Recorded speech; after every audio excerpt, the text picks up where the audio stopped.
Bonjour à tout le monde, j'espère que vous portez bien. Dans cette vidéo, Inch'Allah, on va continuer la préparation pour l'examen final de langue et terminologie pour le deuxième semestre. Et dans cette vidéo, Inch'Allah, on va traiter quelques questions qui peuvent se poser dans l'examen concernant le discours scientifique. Comme première question, qu'est-ce qu'elles nous disent? Qu'appelle-t-on le but ou l'objectif d'un texte? Veuillez choisir une réponse.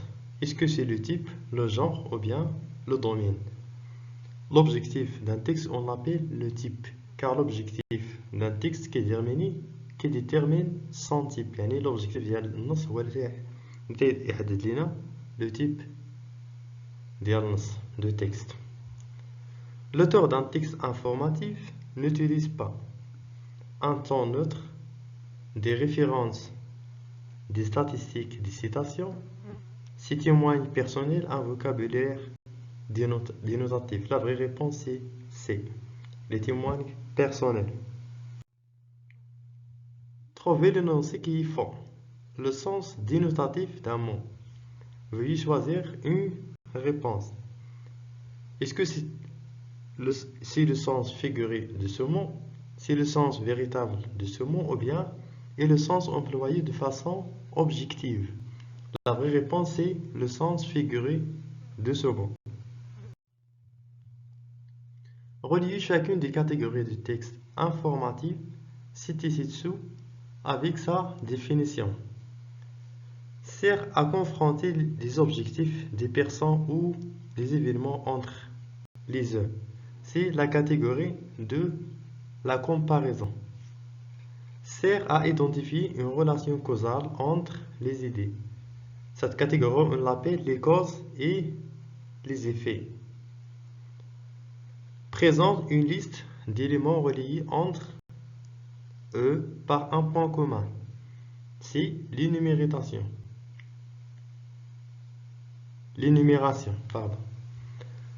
Donne des informations sur un sujet en spécifiant certaines de ses caractéristiques. يعني إلا تنعطيو المعلومات على واحد السوجي يعني راه تنديرو الوصف la description. Relier chacune des parties d'un texte avec sa fonction. Annoncer le plan. إلا بغينا نديرو l'annonce d'un plan, c'est يعني تنديرو l'introduction, المقدمة. Indiquer des éléments non traités ou à approfondir, c'est l'introduction. Reformuler l'essentiel, c'est la conclusion. Étayer les différentes parties et sous-parties de plan, c'est le développement, l'art. Exposer les phénomènes en montrant son intérêt, c'est le développement, toujours l'art.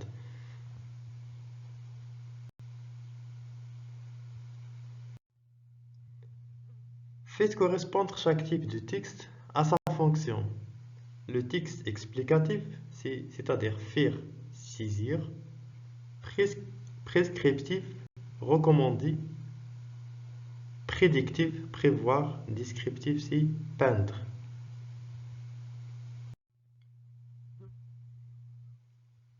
La question précédente, qu'est-ce qu'elle dit?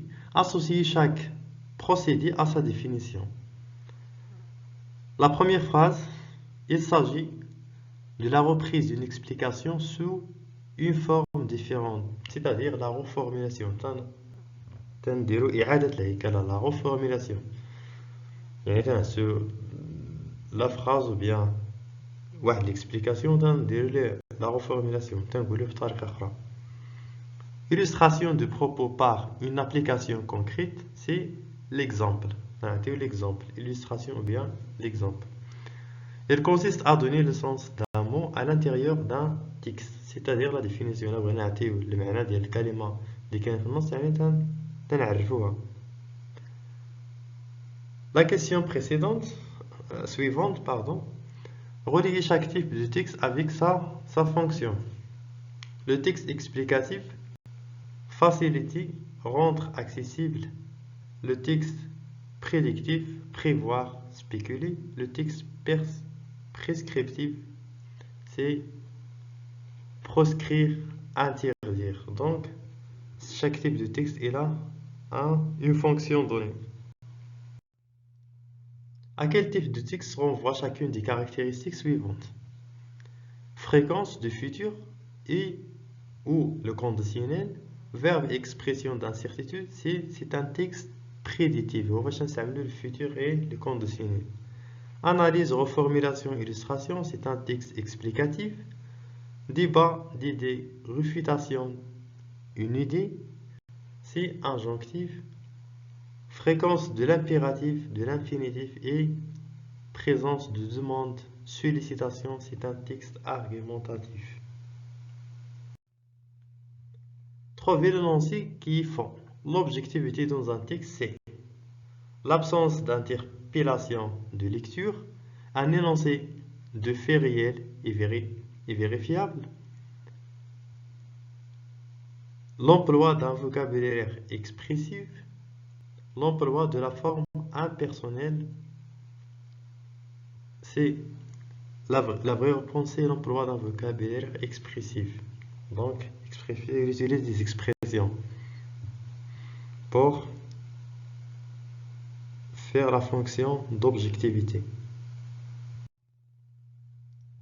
Pourquoi écrit-on un texte informatif? Le texte informatif.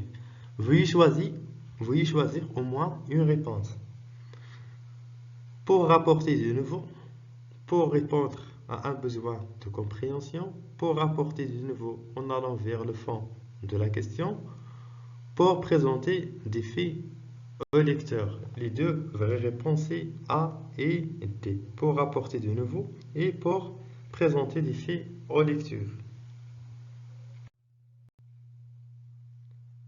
Pour présenter des informations, l'auteur d'un texte informatif doit prendre part aux informations présentées, être subjectif, prendre du recul par rapport aux informations présentées, être objectif. La vraie réponse est C et D. Donc, il faut qu'il y a l'objectivité et prendre calcul par rapport aux informations présentées. Lisez le texte situé et répondre à la question. Une mer est une étendue d'eau salée, plus petite qu'un océan. Les mers s'ouvrent peu profondes, communiquent avec les océans, mais sont partiellement fermées. Les mers fermées continentales, comme la mer Morte et la mer Caspienne, sont en fait des grands lacs. Ce texte est du type. Quel est le type du texte? Bien sûr, c'est informatif. Voilà la différence entre la mer et l'océan. Parmi les éléments cités ci-dessous, dites quelles sont les caractéristiques du texte informatif. La vraie réponse est A et D. Il utilise des connecteurs logiques et les articulations, les références à une autorité scientifique. Le présent peut exprimer une action habituelle. Est-ce que c'est vrai ou bien faux? Bien sûr, c'est vrai. Généralement, le développement représente quel pourcentage de la totalité du texte? C'est à peu près 80%. La totalité du texte. Le texte informatif adopte une progression qui est essentiellement logique. Le texte informatif est fait logique. On peut dire aussi logique et chronologique. Logique et chronologique, les deux. Dans le cadre du discours scientifique, dans quel cas le pronom indéfini est-il utilisé? Le pronom indéfini. Veuillez choisir une réponse. Le discours scientifique. C'est une question dans le discours scientifique. Lorsque le sujet il est indéfini. Le pronom indéfini. Parmi les éléments cités ci-dessous, dites quelles sont les caractéristiques du texte informatif. Veuillez choisir au moins une une réponse. Emploi de présent de vérité générale, emploi de je, c'est faux. B, c'est faux. C'est faux. A, c'est vrai. C, absence d'indice de la personne, vrai. D, un vocabulaire concret, c'est vrai aussi. E, justification, c'est fausse. On est arrivé à la fin de cette vidéo. Merci de votre attention et vers les prochaines vidéos, Inch'Allah. Et merci de partager avec vos collègues.